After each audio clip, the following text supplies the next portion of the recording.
Updated नहीं रहे छै यार, अपडेट राखल करना हर चीज के। ई दुर्गा पूजा के तैयारी भ रहल छै, महा पूजा के तैयारी भ रहल छै एतऽ।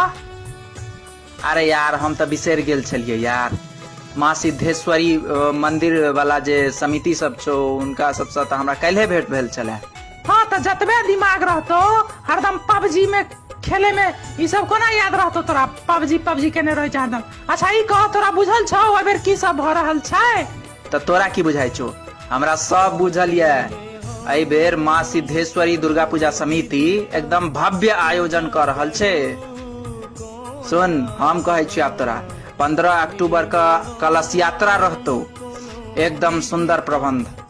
आ पंचमी का बेल निमंत्रण में सब एकदम झूमैत गाबैत जते, एकदम बड़का खुशी त ई छे ए बेर जे 10 दिन भागवत कथा हेते।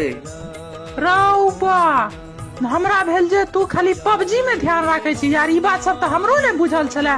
ओना भागवत के करेथिन से त कह। ए नहीं बुझल छो तोरा? वृंदावन से आबि रहल छथिन ब्रिज किशोरी मिश्र।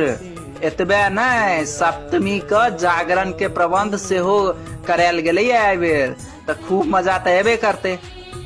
वो सब तो ठीक छे, एक बात तोरा बुझल छौ, 9वीं दिन मैथिली कार्यक्रम सेहो रहते। हमरा सबके तो अब इंतजार नहीं भ रहल है यार, दुर्गा पूजा कहिया हेते। हाँ यार, अपन गांव सिजौलिया के यह मंदिर तो सबसे प्रसिद्ध छे, जेमे एते पैघ आयोजन होय छे आ एतेक पैघ मेला लागे छे। कह नामी छे यार, ऐसा अपन गांव के नाम काफी भर। हाँ यार, मंदिर के जे देवी सब छथिन स्थापित ओहो तो कतेक प्रसिद्ध छथिन पूरा इलाका में। अपन गांव के ई सब से काफी नाम छे यार। हम तो दिन गिन रहल छी कि कहिया दुर्गा पूजा हेते और कहिया हम जे छे बसते मूर्ति जे छे से। और स्वर्गो से सुंदर आंगन माँ के